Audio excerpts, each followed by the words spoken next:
민정훈 국립외교원 미주연구부 교수 모시고 계속해서 미국 대선에 대한 이야기 나눠보겠습니다. 교수님 모셔보죠. 안녕하십니까? 네, 안녕하세요. 때가 때이니만큼 바쁘시죠? 그렇습니다. 좀 바쁩니다.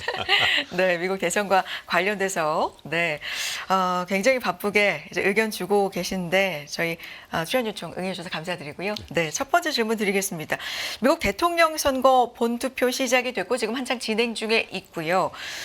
이제 몇 시간 후면 다 마감이 되고 뭐 출구조사 결과도 주마다 다르겠지만 이제 나온다 이런 얘기들 있습니다. 지금 어떻게 진행되고 있는 최신 업데이트 소식 전해주신다면요, 교수님?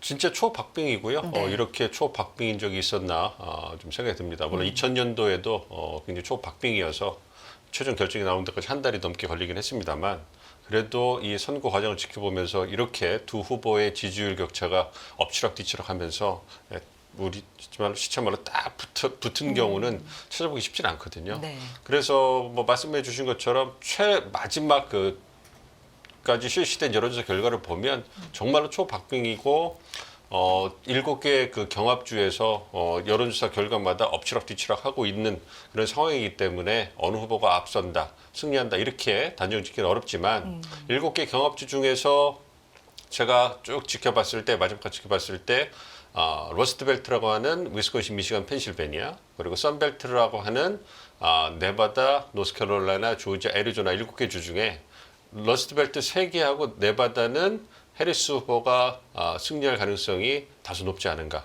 이렇게 좀 생각을 하고 있고 나머지 3개 선벨트는 트럼프 전 대통령이 승리할 가능성이 좀 더 크다 이렇게 보고 있기 때문에 만약에 이러한 결과대로 실제로 투표 결과가 나오게 된다면 해리스 후보가 승리할 가능성이 좀 높지 않은가. 그래서 최근에 어떤 외국 언론에서 기관에서 그 예측 가능성을 마지막으로 최신 업데이트했잖아요.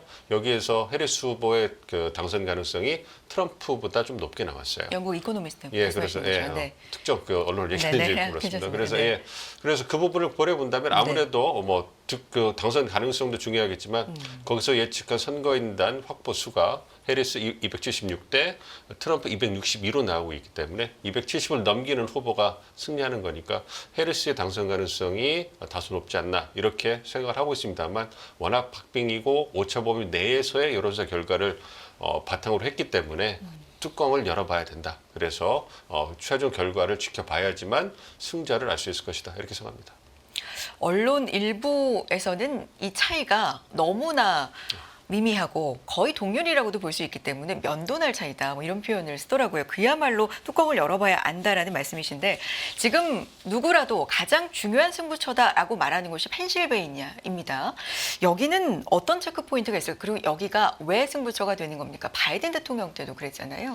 그렇죠. 그러니까 전통적인 경합주예요. 러스트벨트라는 곳이 2016년에 트럼프 전 대통령을 지지하면서 승리하면서 이제 그 대선 승리에 마침표를 찍어줬지만 그때도 위스콘신, 미시간, 펜실베니아의 유권자 투표 차이를 보면 위스콘신은 0.2% 정도밖에 차이가 나지 않았어요. 근데 유권자 투표를 해당 주에서 가장 많이 받은 후보가 그 주에 할당된 선거인단을 몽땅 가져가는 승자 독식제를 미국이 채택하고 있기 때문에 0.2% 차이로 위스콘신을, 미시간을 0.7% 차이로 또 트럼프가 이기고 또 펜실베니아는 0.2%로 이겼단 말이에요. 그래서 거기에 할당된 선거인단을 몽땅 가져가면서 트럼프 후보가 승리할 수 있었거든요. 그래서 러스트벨트가 주목을 받는 건데 2020년에도 그 러스트벨트가 중요했어요. 중요했고 그 핵심에 펜실베니아가 있는데 왜냐하면 위스콘신, 미시간보다 선거인단 그 규모가 큽니다. 그렇기 때문에 가장 중요한 경합주로 주목을 받는 거고 물론 2020년에 바이든 후보 지지로 돌아서긴 했지만 그때도 표차가 1.2% 정도밖에 차이가 나지 않았어요. 그러니까 우리나라의 서울이나 경기 경합 진짜 격전지 이런 느낌이에요. 네. 그래서 올해도 펜실베니아가 중요한 이유는 네. 아까 모두에 말씀드린 것처럼 해리스 후보가 276표를 확보해서 승리할 가능성이 있다. 그러니까 해리스 후보의 당선을 위해서는 러스트벨트 승리가 필수적이에요. 러스트벨트 세 지역을 놓치면 승리가 굉장히 어렵습니다. 네. 그렇기 때문에 펜실베니아가 그 위스콘신, 미시간, 펜실베니아 중에 그 선거인들이 가장 많다고 말씀드렸잖아요. 네. 거기를 놓치면 복구하기 위해서 다른 데서 대체하기 위해서 노력을 해야 되는데 그게 쉽지 않은 거예요. 그리고 그 트럼프 입장에서도 선벨트 세 곳을 이기고 만약에 펜실베니아를 이기면 여유 있게 승리를 할 수가 있습니다. 그러니까 펜실베니아를 누가 차지하는가가 굉장히 중요한 거고, 이 펜실베니아의 표심이 다양한 인구 사회학적인 그런 그 유권자 배경을 바탕으로 해가지고 굉장히 미국 전역의 표심을 대변하는 이런 모습을 계속 보여왔거든요. 그러니까 다양한 인종들이 살고 있고, 다양한 직군들, 다양한 소득, 다양한 그 교육 수준을 가진 유권자들이 살고 있기 때문에 미국 전역의 축소판이다, 이런 평가를 받고 있기 때문에, 그리고 도시는 민주당, 농촌은 공화당, 이러한 도농 간의 격차도 보여주고 있기 때문에 아무래도 그 표심이 정말로 박빙으로 말씀하신 레이저 띤 면도날 같이 이렇게 네. 움직이는 거고, 특히 올해가 더 심합니다. 그래서 그 이유에 대해서는 경험적으로 봐야 되긴 하겠습니다만, 두 후보가 가진 매력이라든지 여타 조건들이 굉장히 양극화된 환경에서 딱 이렇게 접전을 만들도록 된 것 같아요. 그래서 펜실베니아의 표심이 중요한데, 펜실베니아는 우편 투표 같은 거를 이제 그 투표날 당일날 개봉을 할 수 있기 때문에 그 개표가 좀 오래 걸릴 거예요. 그렇기 때문에 이번에는 조금 그 펜실베니아 표심이 굉장히 중요하기 때문에 네. 사실상의 승자를 확인하는데, 윤곽을 잡는데 시간이 좀 더 걸리지 않을까, 이렇게 예상을 하고 있습니다. 펜실베이니아는 전통적으로 중요한 경합주 지역이지만 이번 선거는 더욱이 중요하다. 더욱이 굉장히 중요한 지금 역할을 할 것 같다라는 말씀이십니다. 이제 출구조사 결과를 기다리고 있는데, 사실 출구조사 결과 보면 어느 정도 윤곽이 잡힌다라고 하기 마련인데, 이걸로도 예측이 좀 어렵다는 얘기도 있습니다. 좀 변수가 있을까요, 교수님? 가장 중요한 거는 이 지지율 그 격차예요. 그러니까 여론조사라는 것은 우리가 통계 표본 샘플을 가지고 하는 거잖아요. 그러니까 전수조사를 할 수가, 모집단의 전수조사를 할 수 없기 때문에, 즉 미국 유권자 투표를 한 유권자 전수를 조사할 수 없기 때문에 오차는 불가피합니다. 근데 이 오차 범위가 대체로 보면 샘플이 1000개 이상 넘어가면 한 3% 정도 내외가 되는데, 초박빙에 지금 그 2000년 같은 경우에는 0.5% 7% 요 정도 차이로 승자가 갈렸단 말이에요, 유권자 투표에서. 이번에는 더 박빙일 가능성이 있는 거죠. 1% 이내의 어떤 그 투표 차이로 승자가 결정되는 상황에서 3%의 오차 범위는 굉장히 클 수가 있는 거죠. 그렇기 때문에 그 부분에서 이제 여론조사, 출구조사가 얼마만큼 실제 투표 결과를 반영할 수 있을 것이냐, 이 부분에 대해서 여전히 의구심이 있는 것이고, 뭐 그런 부분이 있는 거죠. 그리고 이번에는 또 사전투표가 2020년보다 좀 덜하지만 굉장히 활성화됐어요. 그러니까 그 연구조사에 보면 지금 그 사전투표한 그 여론조사 결과를 보면 8천만 명, 8,500만 명 정도의 유권자가 사전투표를 했고, 거기에서 대면 사전투표가 한 60%, 그다음에 우편 투표가 한 40%를 차지하는 것 같아요. 그리고 한 1억 6천 명 정도의 유권자가 통상 투표한다고 가정을 해본다면, 그러니까 절반 이상의 유권자가 이미 사전투표를 한 거예요. 그 사전투표한 것을 아무리 샘플링을 통해 가지고 포함한다 하더라도 과연 출구조사가 얼마만큼 정확하게 대표성을 가질 수 있느냐, 즉 대변할 수 있느냐, 이 부분에서 또 물음표가 있거든요. 그렇기 때문에 이번에는 사전 그 출구조사를 가지고서 승자를 예측하는 것, 이 부분이 쉽지 않을 수 있다. 뭐 이러한 그 전망이 나오고 있습니다. 사전 투표도 좀 변수가 될 수 있다라는 말씀이시네요.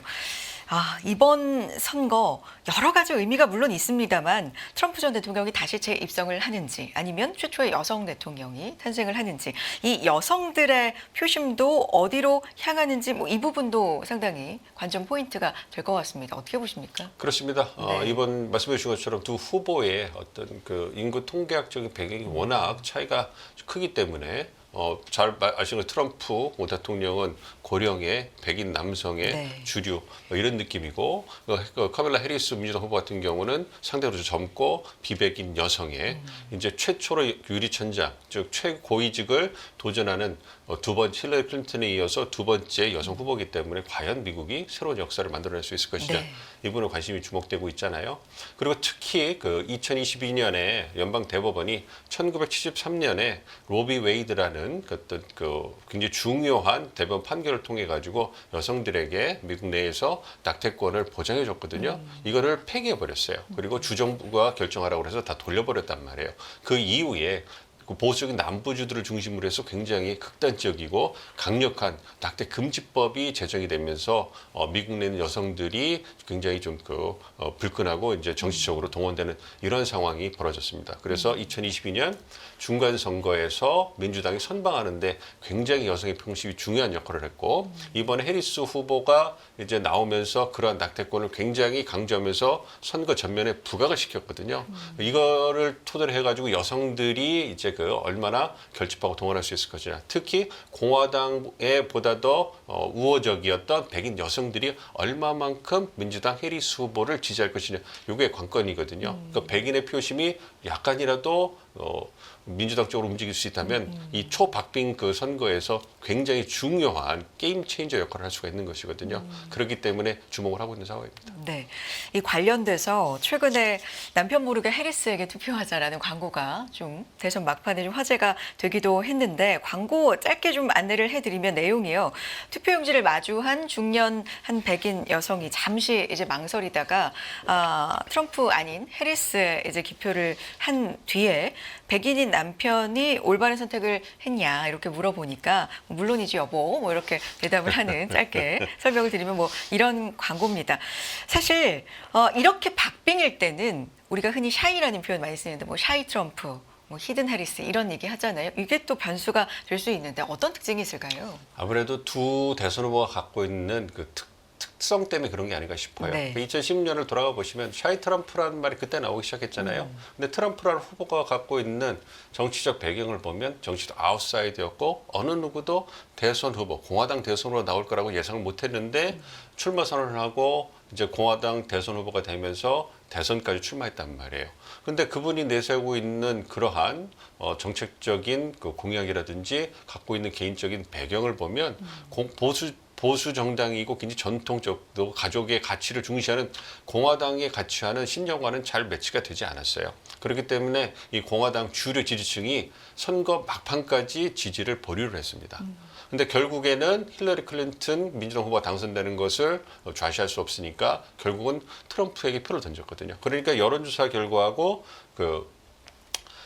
실제 투표 결과, 특히 경합제를 중심으로 해서 물론 다른 요인도 있겠습니다만 거기서 결과가 뒤집어지면서 당선될 수 있었거든요. 그러면서 여론조사 결과가 실제 표심을 잡아내지 못하는 그런 한계가 있고 그 중심에 샤이 트럼프에 대한 지지를 공개적으로 지지하지 못하는 분들이 있었다. 이런 게 있었거든요. 그것이 이제 8년이 지난 지금까지 진행되고 있는 건데 저는 개인적으로는 샤이 트럼프라는 것은 많이 사라졌다고 생각해요. 왜냐하면 트럼프라는 정치인에 대해서 미국 대중들이 이제 워낙 잘 알고 있고 그에 대한 평가와 인식과 평가가 이제 확립이 됐기 때문에 굳이 트럼프 지지를 이제 공개적으로 꺼릴 만큼 그럴 분위기는 아니다. 전반적으로 기준이 내려갔기 때문에 그렇지는 않다. 그래서 샤이 트럼프라는 것은 여전히 여론조사 표집에서 한계가 있을지라도 크지 않다. 반면에 히든 해리스라는 그런 현상에 대해서 올해는 주목해봐야 된다. 왜냐하면 카멀라 해리스라는 후보도 정치적 특성이 좀 독특하잖아요. 대선 후보로 주목을 못 받다가 이번에 바이든 대통령이 급격하게 사퇴하면서 후보가 됐단 말이에요. 그러니까 민주당 지지층 입장에서는 해리스라는 사람이 바이든 행정부의 2인자이긴 하지만 잘 모른단 말이에요. 그러니까 저분을 갖다 지지해야 되는가? 그러니까 전통적인 민주당 지지층들이 시간이 지나면서 해리스 지지로 이제 결집을 하긴 했지만 여전히 의구심을 가진 분들이 있단 말이에요. 이제 그분들이 이제 지지를 유보하고 있다가 선거 막판이 되면서 다시 지지를 보내면서 마지막 최근에 나온 여론조사에서 해리스가 앞서는 이런 모습을 보여줬거든요. 그러니까 그러한 특성이 히든 해리스라는 분을 만들어냈고 그리고 말씀해 주신 백인 여성들이 낙태권을 중심으로 해서 조용하게 해리스를 지지할 수 있는 가능성 이런 부분이 있다면 얼마만큼 2024년에 히든 해리스라는 유권자층이 존재를 해서 실제로 여론조사에 잡히지 않으면서 이제 투표 결과에는 변화를 일으켜낼 것이냐 이 부분이 주목해 볼 만하다고 생각을 하고 있고 개인적으로는 경험적으로는 근거를 대기를 아직 어렵지만 2024년에는 샤이 트럼프보다는 히든 해리스가 더 많다. 그렇기 때문에 이거는 정말로 그분들이 투표 날에 동원이 돼서 투표로 나오신다면 어떤 해리스 후보가 생각보다 예상으로도 여유 있게 승리할 수 있을 것이다. 뭐 이렇게 생각을 하고 있습니다. 어떤 사람이 승자가 되느냐에 따라서 샤이 트럼프의 힘이었는지 히든 해리스의 힘이었는지 아니면 생각보다 이게 약했는지 뭐 분석이 나오겠네요. 네. 미국 대선 얘기를 할 때 이 선거 제도가 다르기 때문에 뭐 이런 부분에 대한 얘기 많이 하는데 일단 간단히 총 538명의 선거인단 중 과반 확보하면 승리 이렇게 본다면 사실 근데 269 대 269, 269 대 269 이런 가능성도 상당히 많이 거론이 되긴 하거든요. 이럴 경우는 어떻게 되는 겁니까, 교수님?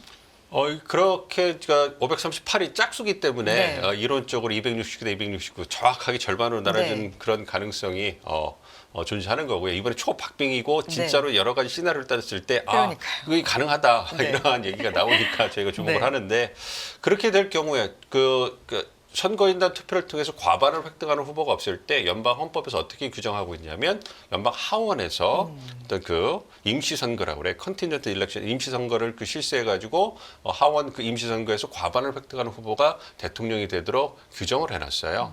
그렇기 때문에 그 내년 1월 3일 날 개원하는 연방 하원의 어떤 그 원 구성을 잘 봐야 됩니다. 왜냐하면 그 임시 선거에서는 하원 의원 435명 전원이 표를 던지니까 것이 아니라 50개 주가 각 주가 한 표씩만 가지고서 표를 던지는 거예요. 그래서 50명의 대표가 이제 표를 던져가지고 거기에서 과반을 획득하는 후보가 나와야 되겠죠. 그러니까 26표를 획득하는 후보가 나와야 되는 거예요.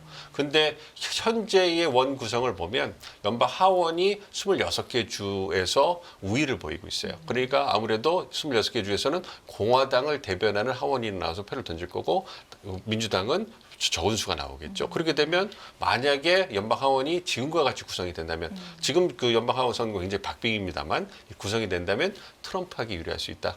이러한 그 예상이 나오고 있는 겁니다. 그렇지만 말씀드린 것처럼 1월 3일 날 개원하는 다음 차기 연방 하원에서 어떤 임시 선거를 하기 때문에 원 구성이 어떻게 될 것인가 잘 지켜봐야 되고 그래서 연방 하원의원 선거, 연방 의회 선거에 대해서 우리가 주목해야 되는 이유가 또 여기 있는 겁니다. 지금 이런 얘기 나옵니다. 선거 전부터 트럼프 전 대통령은 불복할 가능성이 어떤 결과가 만약에 지면이겠죠. 불복할 가능성이 있다. 승복하지 않을 것이다. 이런 전망이 계속해서 나오고 있고 그래서 유권자들 이 선거에 대한 스트레스가 좀 최고조다. 뭐 이런 기사도 좀 나오던데 유권자들이 떠올리는 건 지난 대선 때 의회 점거 사태 뭐 이런 것도 좀 트라우마로 떠올리는 것 같기도 하고요. 어떻게 보십니까? 그렇습니다. 미국 국민들이 네. 물론 민주주의 제도 자체가 유럽에 시작했지만 이 민주주의를 정착시키고 최초의 공화국을 만들고 거기에서 꽃 피우는 거는 미국이다. 그래 미국 민주주의에 대한 자부심을 갖고 있었거든요. 그것이 와르르 무너지게 된 계기가 말씀해 주신 것처럼 21년 1월 6일 날 벌어졌던 연방의 폭동 사태였거든요. 이게 제3세계 국가도 아니고 세계 최강대국이고 민주주의 모범이라고 자랑을 하고 뽐내던 미국에서 저런 일이 벌어질 수 있을까? 이게 그 외국인인 제 입장에서 굉장히 충격적이었는데 자부심을 갖고 살아왔던 미국 국민들은 얼마나 큰 충격으로 다가왔겠습니까? 거기서 이제 그 사상자가 발생하고 안타까운 일이 벌어졌기 때문에 이 부분이 있었죠. 그리고 또 하나 제가 기억하는 게 뭐냐면 이제 좀 시간이 됐습니다만 미국에 출장을 가서 워싱턴에서 이제 호텔에서 여장을 풀었는데 그때 어떤 일이 있었냐면 네. 트럼프 전 대통령이 그 법원에 소환되는 거예요. 검찰에 소환되는 그러한 날이었어요. 그러니까 여러 가지 그 연방의 폭동 사건도 그렇고 조지아주 선거 개입 사건이라든지 성추문 입막음 사건 이런 여러 가지 사건들이 일어나가지고 그 중에 하나의 사건들이라서 이제 그 검찰에 소환이 돼가지고 머그샷을 찍는다고 하죠. 그러한 그러니까 전직 대통령이 소환되는 초유의 사태가 벌어진 그러니까 미국 민주주의에 있어서 굉장히 암울한 날이었거든요. 그때 분위기가 미국 언론이 주목을 하고 뉴욕에 있는 트럼프 타워 앞에 대기를 하고 있지만 굉장히 침울했어요. 전반적으로 분위기가 굉장히 침울하면서 그걸 전하는 그 기자들이라든지 언론인들이 굉장히 어두운 표정으로 씁쓸한 표정을 지을 수가 없었거든요. 그런 부분들이 그 미국 국민들에도 그 가감없이 전했을 거라 생각을 해요. 그렇기 때문에 말씀해 주신 것처럼 이번에 초박빙 선거로 이어지면서 특히 트럼프 전 대통령이 이미 또 토대를 깔고 있지 않습니까? 불법의 토대를. 그래서 공정하고 법적으로 문제가 없는 선거일 때만 자기가 승복하겠다 이런 얘기를 했거든요. 그 얘기는 자기가 승리했을 때만 아름다운 선거고 아무런 문제가 없는 선거다. 그렇기 때문에 승복할 것이다. 이렇게 얘기를 하고 있기 때문에 그 부분에 대해서 트럼프 지지층들이 여전히 동조할 가능성이 굉장히 크기 때문에 물론 개인적으로 생각했을 때는 2021년 1월 6일만큼 그런 정치적 폭력 사태가 재현될 거라고 생각하지는 않습니다. 그렇지만 굉장히 트럼프 전 대통령 대통령이 불복을 하게 되면 정치적 혼란이 다시 재현이 되게 될 것이고 그리고 법적 소송으로 이어지면서 굉장히 혼란스러울 거거든요. 그러니까 2000년에 어떤 그 플로리다에서의 개표, 재개표, 그다음에 재검표 요청이 이루어지면서 결국 승자가 결정되기까지 한 달 정도 걸렸고 승자를 법원이 결정하는 정치적 부분의 결정을 법적으로 결정해야 되는 그런 초유의 사태가 발생했거든요. 그와 같은 사태가 벌어지라는 법이 그 가능성을 배제할 수가 없기 때문에 미국 국민들도 굉장히 그 주목하고 우려를 하고 있는 거고 정치적 스트레스가 굉장할 거다 이렇게 생각하고 있습니다. 네.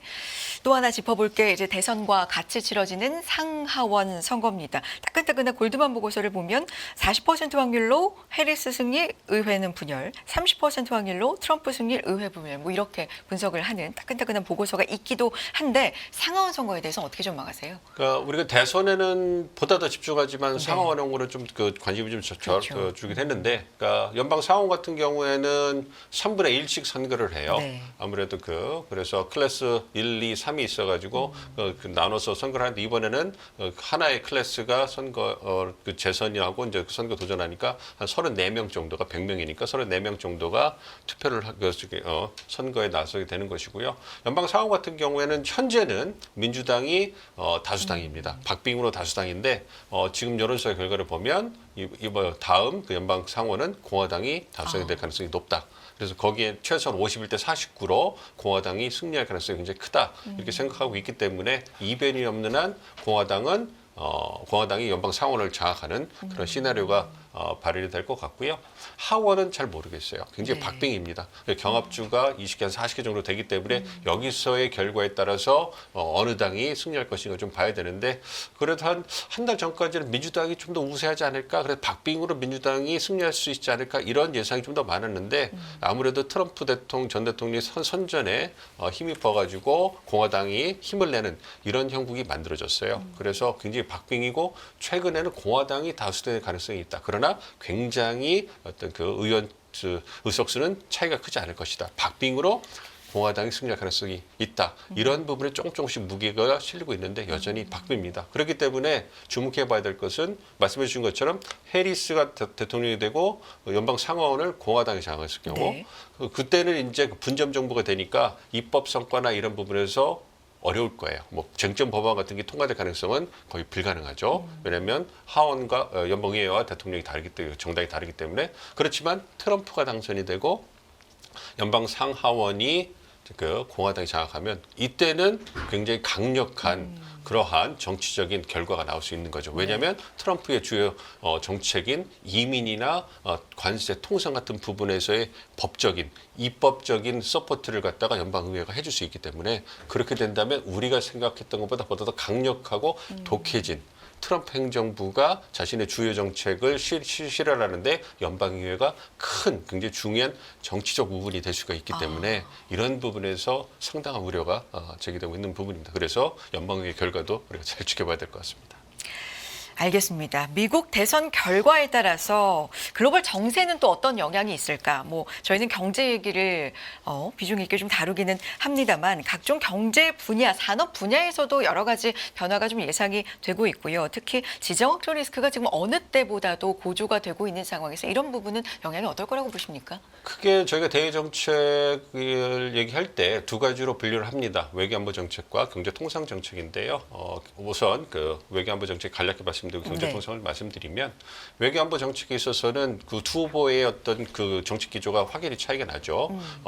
그 해리스 후보 같은 경우에는 외교안보 슬로건이 글로벌 리더십의 강화예요. 그러니까 동맹과 파트너들과 함께 그 협력을 해서 글로벌 리더십을 강화하겠다. 바이든 행정부가 글로벌 리더십 보고를 했다면 그 기조를 이어받아 가지고 강화하겠다 이런 거기 때문에 바이든 행정부에서 보여줬던 동맹 강화 기조가 그 여전히 그 계승이 되고 강화될 거기 때문에 한미 관계라든지 어떤 지금의 글로벌 정세에 있어서는 큰 변화가 없을 겁니다. 그래서 안정성이나 예측 가능성에 있어서는 큰 변화가 없을 건데 트럼프 전 대통령 같은 경우는 재선 슬로건이 외교안보 분야가 세계화의 거부와 애국심의 포용이에요. 그러니까 세계 경찰로서의 미국의 역할을 이제 포기하는 것이고 이익이 되는 부분 그리고 미국을 사랑하는 국가들만 끌어안겠다. 그러니까 미국의 외교안보 이익을 노골적으로 추구하겠다. 이런 얘기를 하고 있는 거예요. 그래서 우크라이나 전쟁 같은 경우는 급격한 변화가 예상이 되고 있고 그리고 외교안보 분야에 있어서도 거래 중심적 동맹관을 통해 가지고 미국의 경제적 이익을 극대화하려고 하기 때문에 자, 기억하시는 것처럼 돈 하면서 방위분담을 더 내라. 한국 특히 나토 같은 국가는 상당히 그 시달리게 될 거예요. 그렇게 되면 네. 그래서 동맹관이 흔들리면서 네. 아무래도 국제 정세가 굉장히 어떤 그 각자 도생의 분위기로 갈 가능성이 있다. 경제 통상 분야에 있어서는 더 우려가 크죠. 트럼프, 그러니까 해리스 후보가 된다면, 그러니까 크게 두 가지 그 측면이 중요하다고 생각해요. 그러니까 첫 번째는 전통 무역 분야에서 어떻게 접근할 것이냐. 그래서 관세를 얼마만큼 적극적으로 사용할 것이냐 이 부분이거든요. 트럼프가 아무래도 관세민이니까. 근데 트럼프 전 대통령 같은 경우에는 아무래도 관세를 사용하는 데 있어서 동맹 비동맹의 차이가 없습니다. 그렇기 때문에 무역 흑자가 대미 무역 흑자가 큰 국가들은 굉장히 주의를 해야 될 것이고, 근데 해리스는 동맹과 비동맹에서 차이가 있어요. 특히 이제 중국의 불공정 무역 관행에 대해서는 관세를 전략적으로 사용해서 견제하겠다 이런 부분이 있지만 동맹들에는 굉장히 우호적이고 탄력적으로 쓰이기 때문에 관세 부분은 큰 걱정이 없다고 생각을 합니다. 그리고 이제 그 두 번째가 뭐냐면 그 무역수지 적자를 줄이거나 불공정 무역 관행을 해소하는 감소시키는 것. 이와 더불어서 미국을 제조업의 허브로 다시 만드는 것이 또 하나 중요한 축이라고 생각해요. 이것이 바로 이제 경제 안보가 이제 들어오는 부분이고 네. 여기서 첨단 기술 분야와 핵심 분야가 이제 중심이 되는 거죠. 그래서 이 부분에 있어서는 큰 차이는 없다고 생각해요. 두 후보가 헤리스는 스몰 야드 하이 펜스, 디리스킹 이 부분이고. 트럼프는 그 전략적 디커플링인데요. 분야가 별 차이가 없어요. 그렇기 때문에 누가 당선되더라도 첨단 기술 핵심 분야를 중심으로 해서 중국을 견제하기 위해서 수출 통제라든지 접근을 막는 이러한 그런 접근법은 유지가 될 거기 때문에 이 부분에 대해서는 우리가 그 큰 차별 없이 대비해야 되는 그러한 그 책임이 그리고 어떤 그 과제가 있습니다. 그래서 그런 부분에서 보는데 어쨌든 이 관세가 활성화되면서 이제 그 통상 압박이 가시화하게 되면 굉장히 정치적 혼란이 크게 될 거예요. 그리고 우리 기업들이 굉장히 고심하게 될 것이고 그렇기 때문에 그런 부분에서 누가 당선되느냐가 한국 경제뿐만 아니라 세계 경제 그리고 업종별로 다른 어떤 운명에 처할 수 있기 때문에 그런 부분에서 주목이 되고 있습니다. 알겠습니다. 오늘 여기까지 듣도록 하겠습니다. 민정훈 국립외교원 미주연구부 교수 함께했습니다. 교수님 오늘 말씀 고맙습니다. 예. 끝나지 않은 여정, 변화의 물결소. 우리의 질문은 계속될 것입니다. 거대한 역사로 읽는 인간의 욕망과 부의 흐름, 새로운 부의 미래를 알려드립니다. 자본주의의 적은 자본주의.